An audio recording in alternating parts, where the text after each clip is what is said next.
Welcome to the Author Wheel.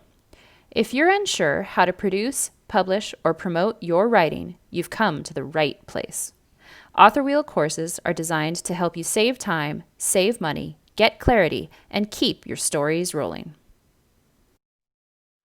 Thank you so much for joining your Author Personality mini course. At the Author Wheel, we believe there's no single right way to produce, publish, or promote your books, only the best ways for you and your projects, which is why so much depends on your author personality. But before we get into the details, who are we anyway? I'm Greta Boris, traditionally published author of the Seven Deadly Sins psychological suspense series. And I'm Megan Haskell, author of the award-winning Senyari Chronicles fantasy series, which I independently publish. Together, we founded the Author Wheel. With more than 20 years of combined writing and publishing experience, we've made almost every mistake you could possibly make in this business. The good news is that we've learned from every single one of those mistakes, and now you get the benefit. We're incredibly excited to have you in our course, so let's get started. So this is what we're going to cover. An overview of the paths, the categories of writers, the paths to publication that are best for each, and resources to get you rolling. You know, if you don't know where you are, it's hard to get where you want to go. That's where the author personality quiz comes in. If you haven't taken it yet, it's available for free when you join the Author Wheel community. We'll add a link to our website at the end of the presentation and in the course notes. Our experience has shown us that many new writers, and even some experienced ones, haven't taken the time to examine their present position, their motivation, or their vision when it comes to their writing life. So we've broken down the various types of writers into 5 categories: the artist, the bucket lister, the calling card writer, the dabbler, and the entrepreneur. As with any personality quiz, you may fall into more than one type. You could be, like both of us, almost a perfect divide between the entrepreneur and the artist. Or you could be a dabbler who wishes they were an entrepreneur. This quiz isn't meant to pigeonhole you, but to give you a starting point. First, let's quickly discuss the 3 basic paths to publication so you'll better understand the suggestions that we make for each personality. There are many ways to slice the publishing industry, but for ease of explanation, we've chosen what we believe are the most common. We've divided the models into agented traditional, small press traditional, and independent publishing, commonly called self-publishing. Agented traditional is exactly what it sounds like. Your job is to pitch the literary agent and get one to represent you. Their job is to sell your book to a publisher. The advantage to this path is that the agent has contacts you don't and can get your story in front of editors who will not accept your manuscript without their representation. The agent probably knows more about contracts than you do and may be able to strike a better deal. The downside of seeking an agent is time and difficulty. They are very selective about the authors they choose to represent, and most people are rejected many, many times before they finally find an agent to represent them. The good news for those of you who want a traditional deal is that some small presses accept unagented manuscripts. Although my publisher no longer receives cold author pitches, they used to, and I got a deal when they were new, and I've gotten to grow along with them. The downside of working with a small press, though, is that they don't have the reach or the clout of the larger publishing houses. It's more difficult to get your books into libraries and bookstores, and their marketing budgets are often smaller. So, the last path to publication that we're going to focus on is the independent publishing or self publishing. And this path is where you, the author, have a dual role as both creative talent and business executive. You are the publisher. This doesn't mean that you have to do everything yourself. In fact, you really probably shouldn't. But it does mean that you are in charge of making all decisions relating to the production and marketing of your work. Everything from editing to cover design to advertising, it's all your responsibility. Independent publishing takes an investment in both time and money. How much of both of those is up to you. But even a memoir published solely for posterity rather than sales revenue will need some small upfront capital and a few hours learning how to upload your files for publication. However, the benefits of independent publishing are the speed with which you can get your book to market and the higher royalty rates that you will earn for each book sold. Now, I want to take a minute to caution you that there are a lot of predatory companies out there that will happily charge you thousands or even tens of thousands of dollars to publish your manuscript for you. They're often called vanity presses, and they might promise to make your book an Amazon bestseller or market it on Twitter, and they might sound legitimate. They could even be connected to an established publishing house, but please be careful. Don't be fooled. Many of these companies only provide a quick edit and a cheap photoshopped cover that you could source yourself for a fraction of the cost. That is not independent publishing. So independent publishing is when you are organizing all of the components of the publishing process yourself and paying for those upfront out of your own pocket. All right, so now that we've discussed the paths to publication, let's go through the different author personalities. Our first personality type is the artist. Now, for the artist, it's all about craft. You'd like to make money, of course, who wouldn't? But your primary goal is to put beautiful prose on the page and to be recognized for your hard work and creativity. You may or may not want to be involved in the business end of things, but you still need to have a professional outlook, a platform, and to understand the basics of marketing and PR. To survive the artist's journey, you need to be resilient and patient no matter which path you choose. Now, if the quiz proclaimed you an artist, that does not necessarily mean you're an amazing writer right now. What it does mean is that your priority, your preference, is to craft wonderful stories rather than making a quick buck. This is why we suggested blog posts on craft and following a traditional path to publication. Working with the traditional publishing houses offers some opportunities that you wouldn't get as an indie. You get to work with high caliber editors and production teams. Because it's so difficult to get a publishing contract in the first place, you're also going to have to spend a lot more time perfecting your writing skills upfront before you ever get a deal. Newer writers especially will learn a lot during this process. However, while it might be very important to you to craft wonderful stories, you might actually be less interested in the more prestigious awards.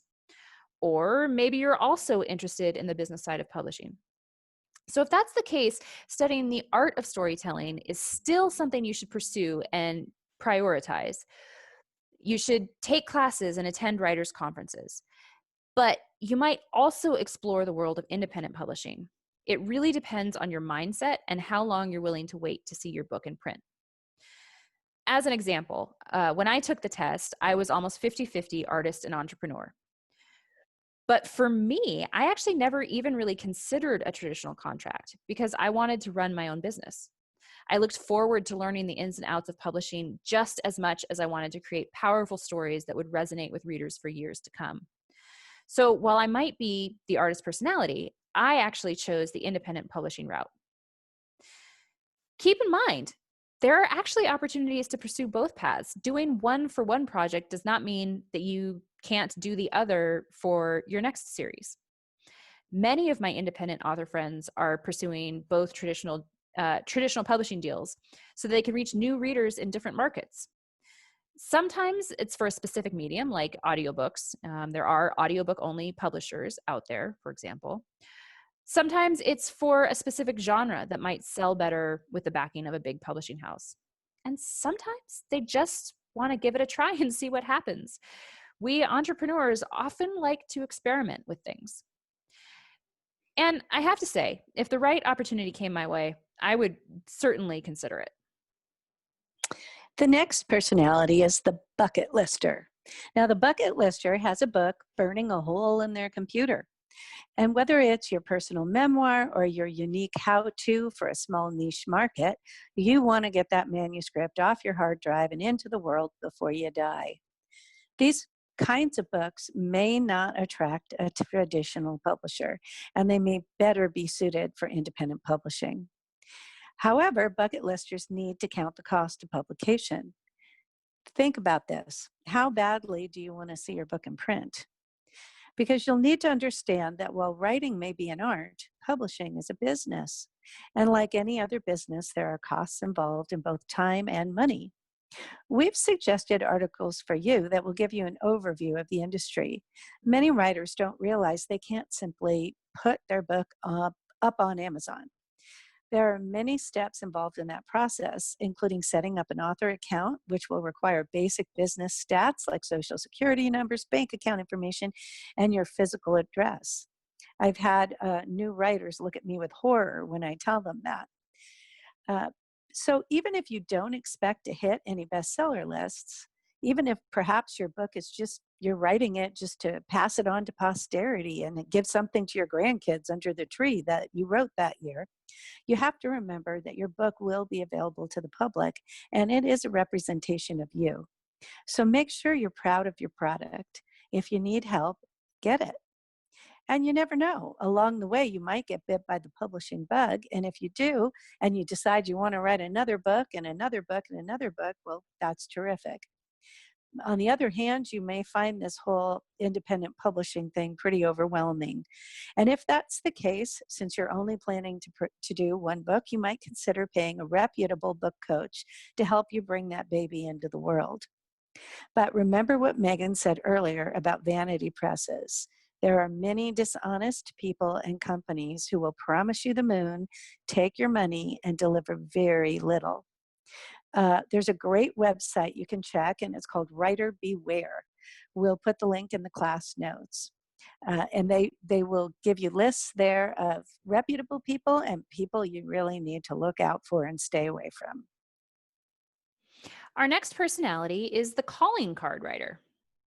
So, the calling card writer's primary motive for writing a book is actually not the book itself, but rather the business behind the book. Whether your goal is to speak, teach, or sell your services, a book really can lend credibility to your career. Calling card writers typically prefer the faster, independent path to publication, but if you've already got a platform of fans, a traditional deal might be the right choice. Now, the difference between the calling card writer and the entrepreneur may seem on its surface very little, but it really isn't. There's a big difference because while both are business minded, the calling card writer's primary goal is not to be a writer. They already have a business. The books support that business. And they may or may not care if the book itself makes money. Their main purpose is really to establish their credibility as an expert in their field.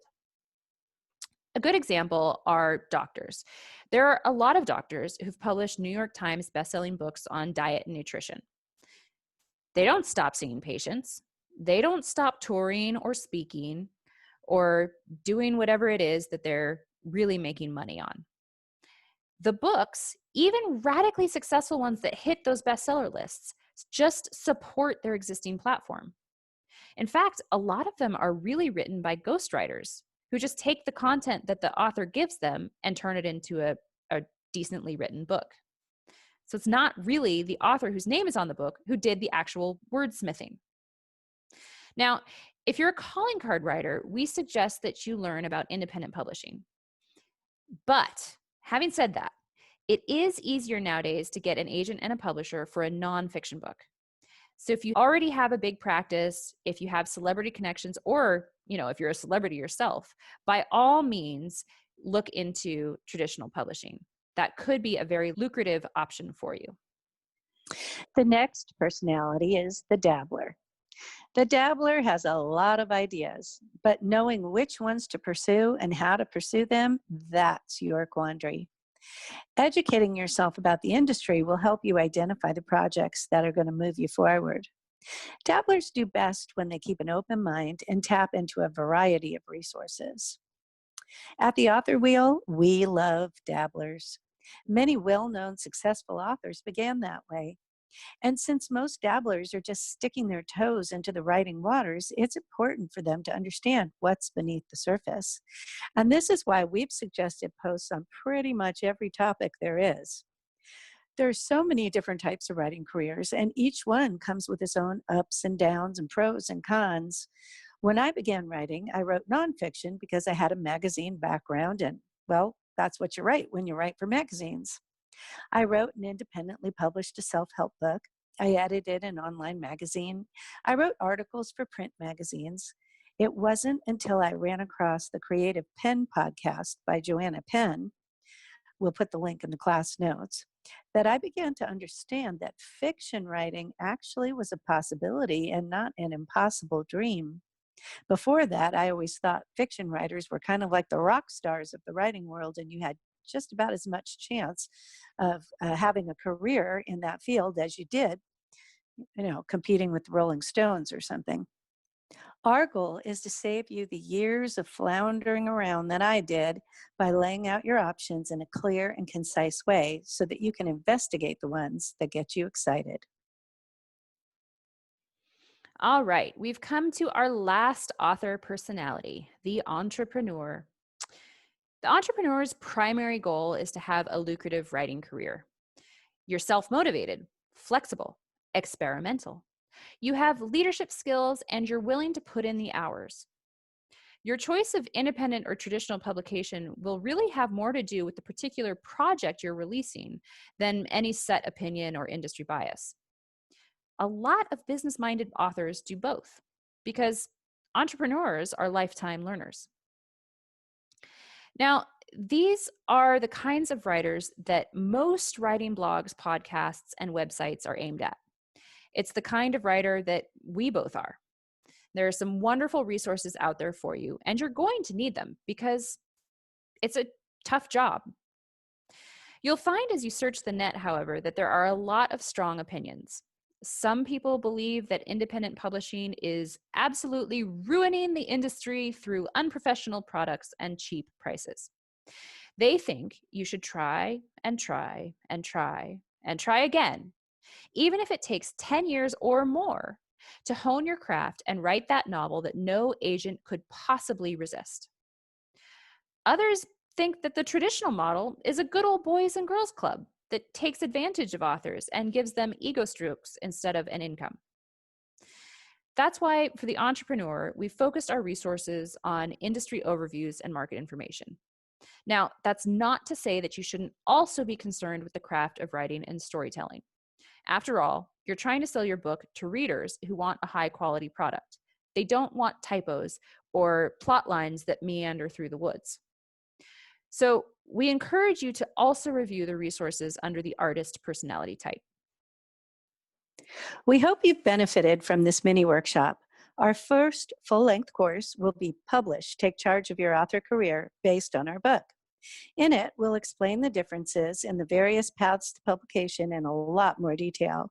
We'll help you make a checklist of necessities for each, and we'll give you the resources you need to create and implement an action plan that'll take you where you want to go. Make sure you join the Author Wheel community to get course updates and new resources as soon as they're released. Thank you so much for joining us. If you have any questions about this course or the author personality types, please feel free to email us at info@authorwheel.com. We look forward to getting to know you better and helping you keep your stories rolling.